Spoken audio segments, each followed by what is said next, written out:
I'm fortunate enough to live in one of the greatest places in the world for wildlife photography, Alaska. And in 2024, I had some absolutely incredible moments with wildlife, and I can't wait to share them with you in this video.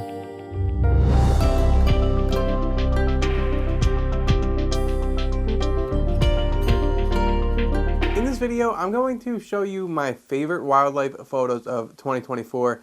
I was going to say top 10, maybe the title still says top 10, but there's a couple more in there. Most of the shots are going to be taken with the R5 or the R5 Mark II with the 100 to 500 made by Canon. I know that it works for me. Whatever system works for you, it works for you. But just letting you guys know that Canon is my camera of choice. A couple of them were shot with like the R3 in different lenses, and I'll let you know what the settings were and what the lenses were. Before I get started, if you guys don't know me, my name is KrisLuckPhoto. I'm a wildlife photographer here in Kodiak, Alaska, home of the largest brown bears in the world. I just wanted to show you my life in 2024 as a wildlife photographer. I also do drone videos on this channel. So if wildlife or drone videos are something you'd like to see more of here in Alaska, consider subscribing and I will bring you that content. So without anything else to say, let's get right into the video. First up, back in January of 2024, it's technically still 2024. I don't know if I'll get this video up. But back in January, I visited Anchorage, Alaska, visited a friend, and I happened to be in town when the white raven was around. And I messaged another friend that I knew, and he was coming on one of my Aurora workshops later in the year. But I messaged him. He knew everything about this white raven. He was on it all the time. You would think he had a tracker on this bird. He was very good. I had my wife and daughter with me, so it was kind of hard to get out. They were in the car actually. Wasn't getting much activity, and I was getting ready to kind of quit because the baby was crying. We needed to go on a ride. And then as soon as I started driving away, he called me and was like, hey, I got the white raven right here. Let me send you the coordinates. And it was only like a block away. So I came over and shot some awesome footage. I ended up getting this photo right here. There's a lot more that I got that day in a short like 15-minute window, and I'm really happy with them. This is the one I like the most. I have the full wingspan of the white raven in the frame, and it looks like it's yelling and freaking out on this black raven. It's really cool. I kind of want to title it Ebony and Ivory. I don't know if a lot of people will understand what that means, but anyway, this is Ebony and Ivory here, and I really absolutely love this photo. It actually, despite it taken in January, it probably is my favorite photo I've gotten. Curious to know at the end of this video, what are going to be your favorite moments? So that's the white raven of Anchorage. This was shot with the Canon R5 with the 100 to 500 millimeter. The settings were f7.1, 1/2000 shutter, 500 millimeters, and ISO 1250. Okay, moving on to my next photo a couple weeks later here in Kodiak. This is a bald eagle, obviously America's bird and the bird that represents freedom. And it was actually a snowy, cold day here in Kodiak, which we don't get a lot.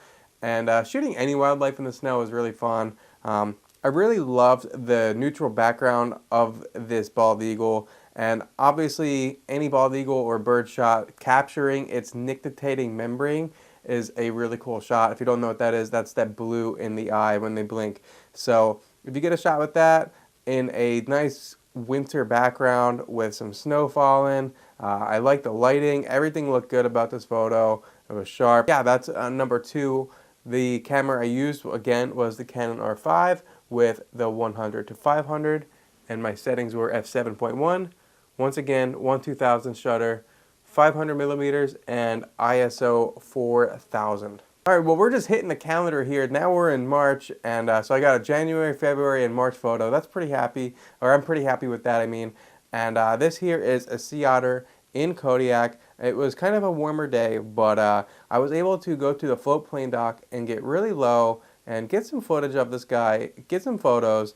And I got him with his mouth open, which I don't get a lot. Usually, you have to be pretty close to these guys, and this guy was really close to the float plane dock, which made this image possible. Once again, Canon R5 took the photo with the 100 to 500. The settings were f7.1, 1/320th shutter, 500 millimeters, and ISO 100. All right, finally, we skip a month of April. I actually did get some stuff I liked in April, but nothing for my top photos. And we are here in May in Nome, Alaska, which is way up on the Seward Peninsula.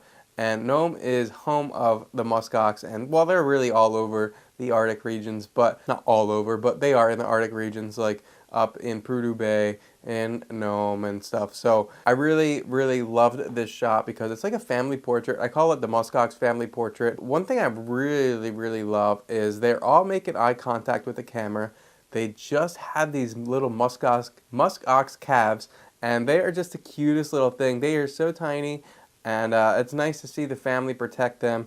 We were able to get pretty close to them, and without them getting worried or running away or anything. So, you know, when you're shooting wildlife, if the animal kind of moves away from you, it obviously doesn't like you, and or doesn't trust you, or whatever you want to call it. But anytime you can get close to wildlife, and it's because the animal wants you to get close to it. Not wants, but is it comfortable with you there. This is where a different lens and camera took place. I was renting the Canon R3 for this video, and I shot it with the R3, and my friend had the new 200 to 800 millimeter at the time. You couldn't find them, they were on back order everywhere. He had one, and I was really happy with the shot. I shot this at f16 so I can get the whole family in focus, but I quickly switched to f16, and you guys are going to be like, what the heck? 3200 shutter, and that's because just before they were play fighting and they were running around, and I didn't want to miss any motion, and I was not shooting at f16, and ISO was 8000. So I know you guys might think, those are horrible settings, dude. I could have shot this at so much better settings. And I'm sure you could have. I'm sure the people that were next to me shot it at better settings, but I like the photo. I think it comes out looking good, and it just shows that 8000 on the R3 or the R5 or the R5 Mark II is nothing. And if you guys think 8000 ISO is ruining photos, you're in for a world of hurt. I printed this photo. It comes out good. I have no complaints with this photo.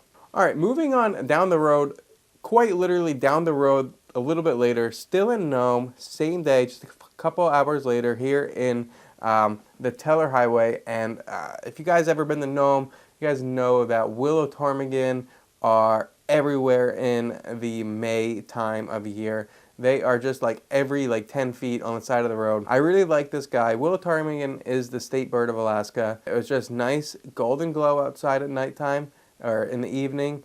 And he was standing on a hill and not like a dirty snowbank or something. So standing on a hill and a beautiful mountain behind it with nice lighting on the mountain.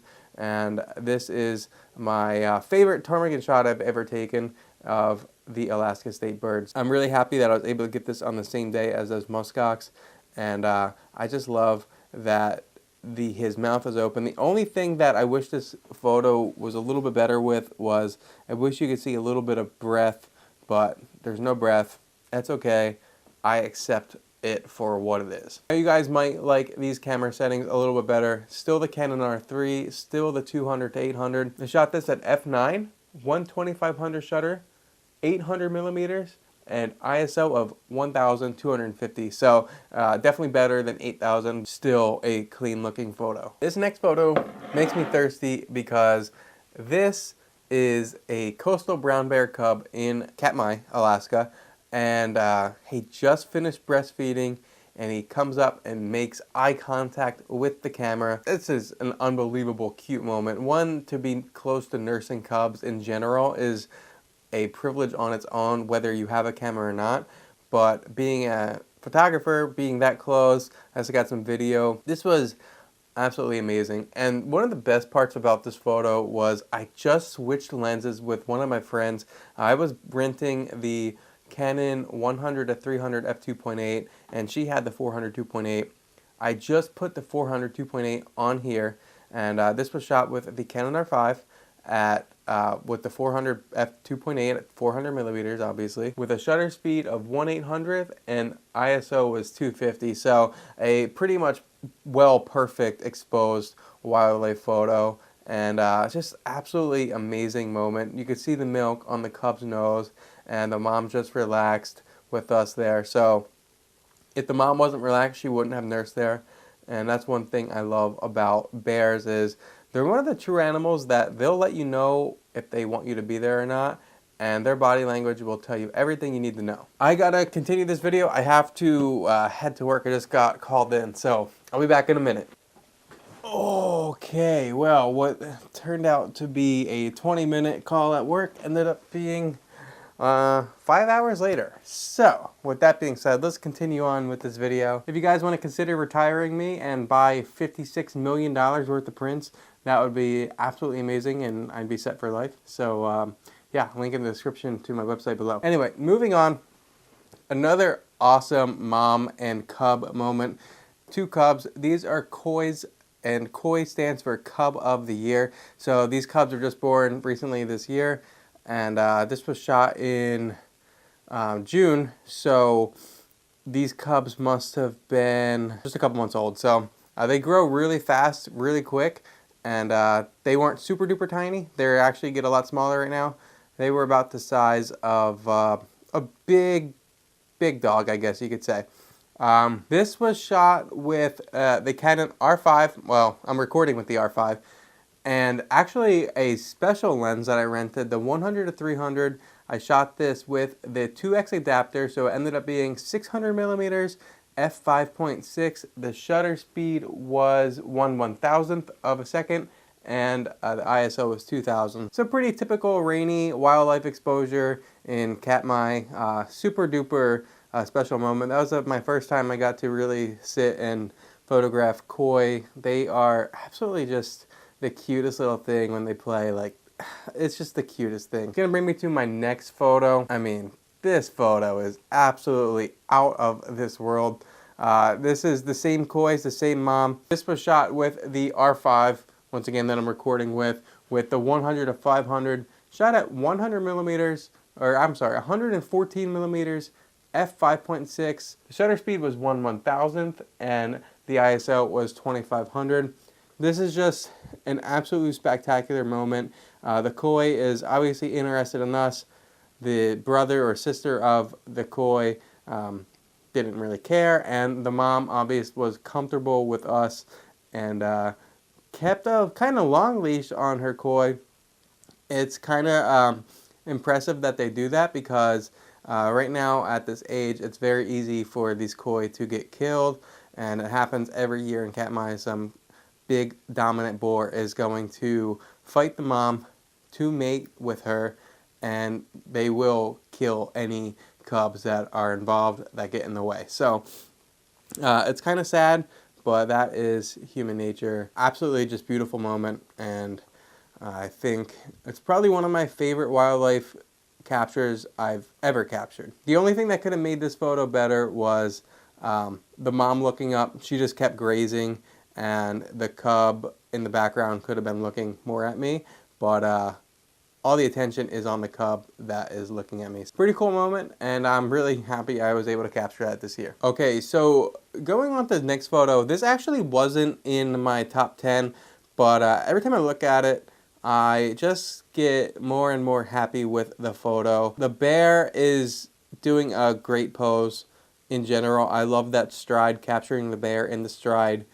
Beautiful glacier behind the bear. Beautiful, beautiful, like just nice neutral lighting that day. I was really, really happy with the composition. Like, she came out of nowhere. She was a little testy when she got close to us, but she kind of backed off eventually. This was shot at 128 millimeters, ISO 200, 1/16th shutter, and shot at f4.5. with the R5 and the 100-500s. You get a sense of how close you were to the animal. It's one of those things where the best situation was for us to not move, and she walked up to us. There was like, if I can have, maybe I did record it with my 360 camera, but there was like 2 bears behind me, 2 bears this way, and then she came out of nowhere. So pretty cool wildlife moment, and yeah, she's just gorgeous. It's actually the background on my iPad. Okay, this was another photo that I didn't initially add to my top 10, but the more I look at it, the more I like it. It's your standard horned puffin shot, except this horned puffin was definitely unique because obviously he had a full load of fish in his mouth coming up, And what made this moment more special was I was at a spot only 2 minutes from my house down the road. It's the first time I've seen puffins there. I've always been told they've been out, and I'd go out, I wouldn't see anything. I'd have friends come into town while I'm working, go out, and they'd find them. And then I go out later that night, couldn't find anything. Finally, it all came together, and this puffin was great. It was a quick moment. It was shot with the Canon R5, and actually I was borrowing my friend's 600 f4, and I shot a handheld. Shooting on a tripod is just not fun for me. I'd rather shoot everything handheld, and that's a big hunker of a lens to shoot handheld, but it came out pretty good.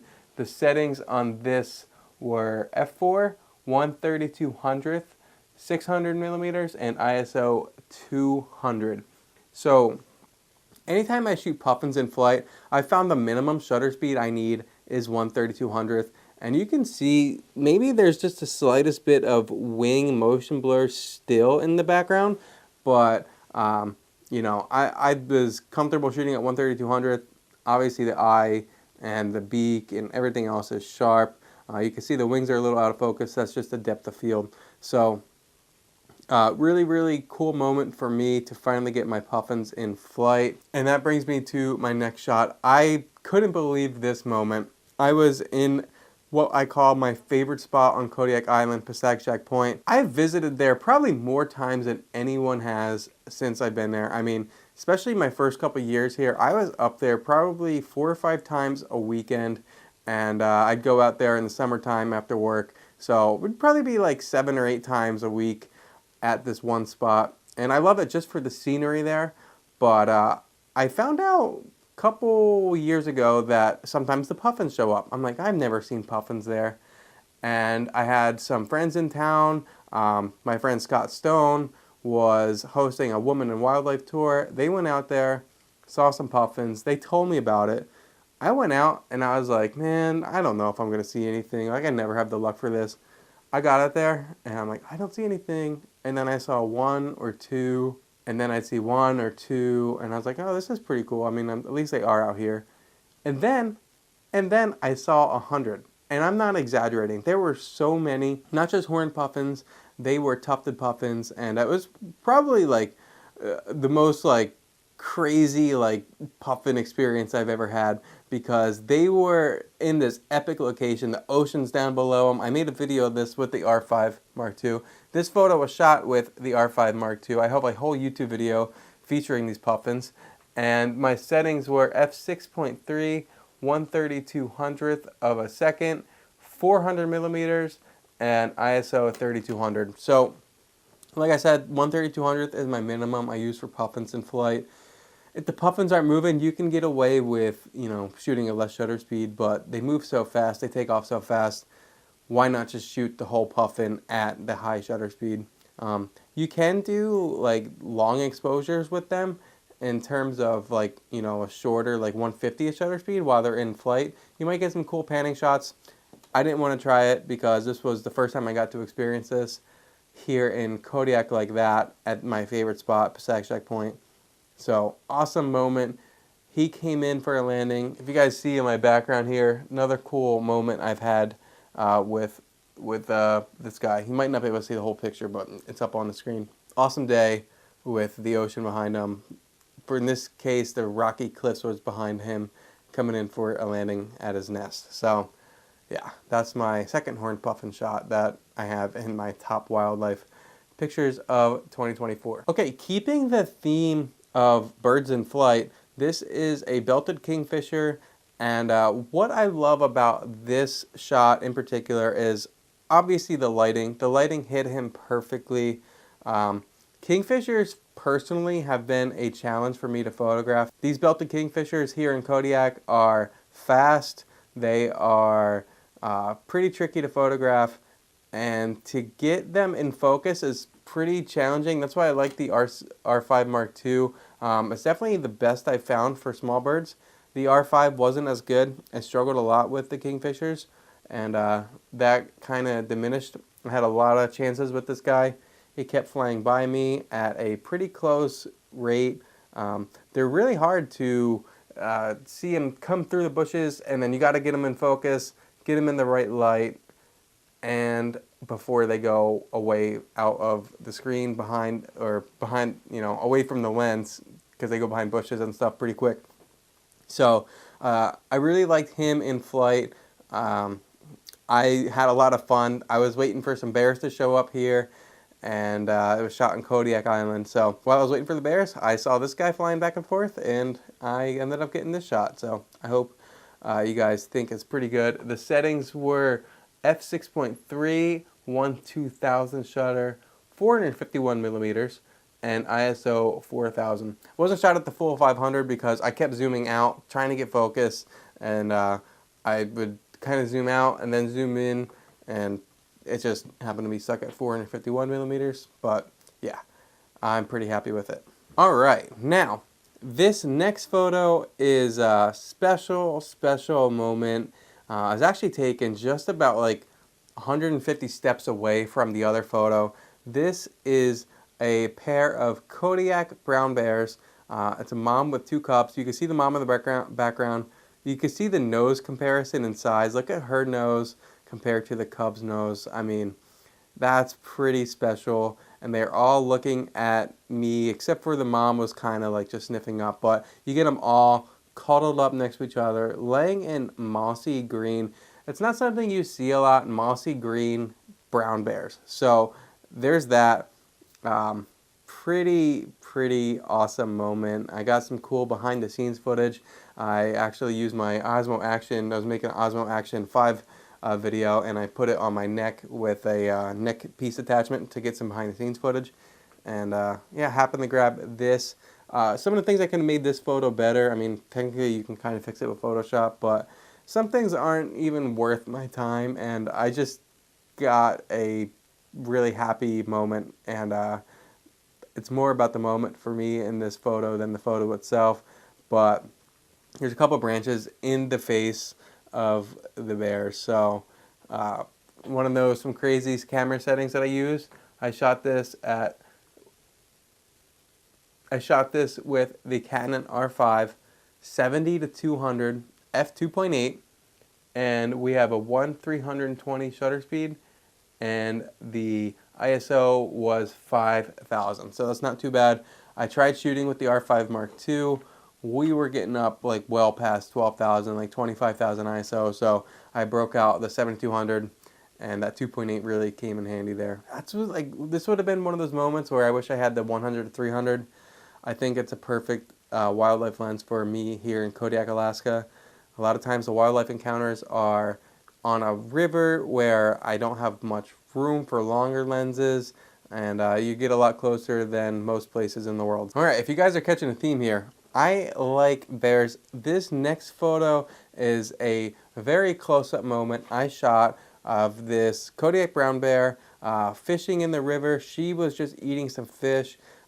She was comfortable with me. I had some friends in town that were hosting a wildlife workshop, and she eventually, after this moment, walked up around the river and saw like 15 people standing there.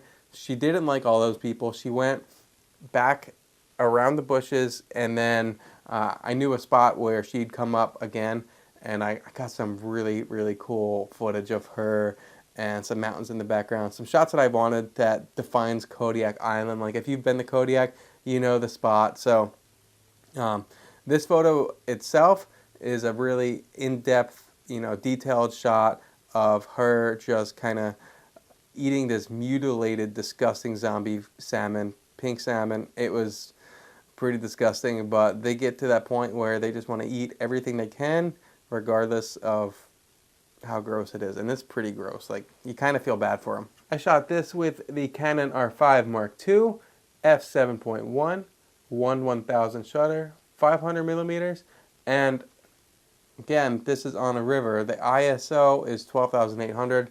Some people might think that's ridiculous for wildlife photography, but do you want to capture the photograph sharp, or do you want it to be blurry with some motion blur and go to 1/50th shutter speed with a 400 ISO? But to me, why do that when you can capture a sharp, still moment in the river with some water just kind of splashing around. So there's that photo. I really like the full portrait on the face. Alright, so I am just finishing up this edit here, and I was thinking to myself, I am missing a photo. And it just clicked to me. I had a whole set of photos on another hard drive when I went to Nome in October, and I had this amazing experience. First of all, Nome is an amazing place year-round, but I had this awesome moose encounter, and I ended up getting this photo right here. It was an absolutely stunning scene with this moose, and obviously huge bull, beautiful, beautiful colors. I love the red, and I was really happy with this photo and this moment that I captured. And yeah, I just want to add that because that was also one of my favorite photos in 2024. The camera settings for this was ISO 640, 500 millimeters, f7.1, 1/320th of a second, and that was shot with my Canon R5 Mark II with the 100 to 500. All right, well, that's all my photos that I have that I really loved. I mean, I took way more. I took like 100,000 photos this year that, you know, weren't deleted, like, you know, because you always delete more than what you need. So I have like 100,000 photos on Lightroom. I have to sort through for 2024, and I hope you guys enjoyed this video. I hope you guys can appreciate some wildlife photography here in Alaska, and maybe one day you guys can come up and see Alaska, especially Kodiak Island, for yourselves. I'm going to make a link in the description to Scott Stone for making some of these bear camps possible in Katmai National Park. Not everyone has access to Kodiak Island like I do, but if you go to Katmai, Scott Stone hosts these awesome, awesome camps. So check him out if you're interested in doing a wildlife camp for these brown bears. And that's where I got some of the photos, like with the koi. So I appreciate Scott. That's all I have. I'm going to leave you with two videos here, and I mentioned them earlier. One's going to be the Puffin video, where I used the R5 Mark II, and the other video is going to be, let's do the Osmo action video, where I got the behind-the-scenes footage with the bear. So that's all I got. Thank you guys for watching. Subscribe to the channel if you want to see more of Alaska, and I'll catch you in the next one. Bye.